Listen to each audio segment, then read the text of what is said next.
back to Tinkercad, and what we want to do here, we are thinking of, is data direction register DDR. D. What we want to do is use the bits. It's in binary.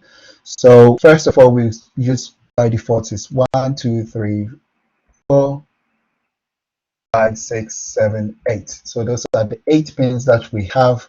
And 0 means what? It's an input, and a 1 means it's an output. So we want pin 2 to be an output, which is 0 now. That's okay. So we have 0, 1, 2 output, 3, 4, 5, and then 5 we want it to be an input. So remember, 5, all we've done is now, all we've done now is just set pin 5 as an input, and then pin 2 as an output. The rest we don't really care. If you have a question, please simply ask before we move on. This data direction register is defined, DDR is defined in the Arduino main Arduino header library, so we don't need to include it. Thank God, Tinkercad is quite accurate, so we can actually make use of it in Tinkercad as well. So back to sharing. Now we've taken care of the direction of the pin, and we want to write to also set the port. Remember that if the direction is an output, it means we use a 1 or 0 in the corresponding bit, or either set or they are set that particular pin. So a 0 means you are sending a 0 signal to that pin, meaning you are setting the voltage low. A 1 means you are setting the voltage high. Now we have only DDR2 being an output, like the output that is connected to the input that is connected to the switch, and then DDR5 being the output that is connected to the LED.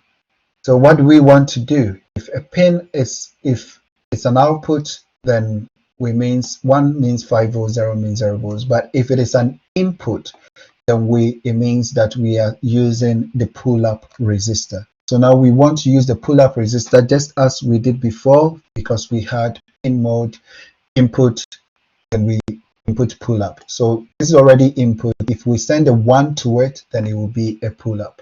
So let's send a 1 to it. To send a 1 to it, we use the port. Which port are we dealing with? We're dealing with port D. We go with the bits. We have the same number of bits. And then set it to 0 because we want to write a 1 to port B in 2. Now this sets what we have so far. We'll just set the port D bit 2 as an input pull-up. Here, input pull-up. And now, with regards to the LED pin output, and then we set a 0 to it, it means that we switch it off. So if I start the simulation, comment this out, I simply delete.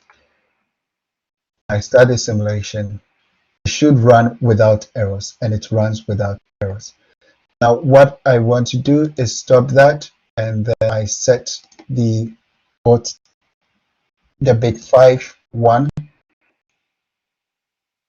We notice that the LED come on because at this point we write a 5 volt to it. So back up. So far so good. What we want to do, if we simulate it, we notice that the port and then the data direction register are working quite fine, so not much of a problem. We press the switch, comes off. The same code, not change much, and we will just do Control A, Control C, go back to our Arduino. Remember, take note of this memory usage, which is 892 now. So we go back, copy and paste, copy the wrong stuff. So let's copy the right stuff.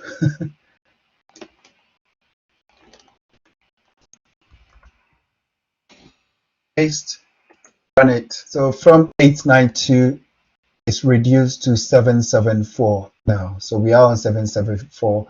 Just by getting rid of pin mode and the 2 pin modes, we save about 100 and something bytes of memory. Okay, so this means that what things we're doing quite important when it comes to the way you will write your code for your assignment, because you have to show understanding of the registry. You have to show deeper understanding of the things we've done. So we are moving from the basic stuff or basic C stuff to more understanding of the architecture and making use of it. Right, so if we write a 1 to, let's say, port 5D, the state of the pin 5D will be a 1. So we can't read directly from port. To read from the port, we need to use the pin which shows the state of that pin. So we are interested in reading now.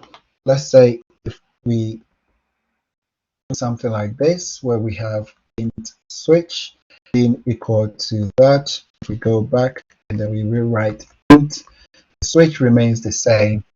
Now, what is it equal to? That is where we are concerned about. Now, if we know we have to make use of the button pin somehow. So we have the button pin which we want to read, or which we need to make use of somehow. And then we need to make use of pin D somehow. So that is the pin we are interested in now. There are 8 bits on pin D. Now, which one do we need to read? We want to read pin D2. Now the button pin is already called 2, so basically we can say we could write this. Let's do this. We could write. Let me keep this hanging for now. Just keep the and thing hanging. So we could write B, then the whole thing D2, because that's where the switch is connected. We could do this. We could do that, but we will be looking a bit more into things as we go on. So let's try and jump out of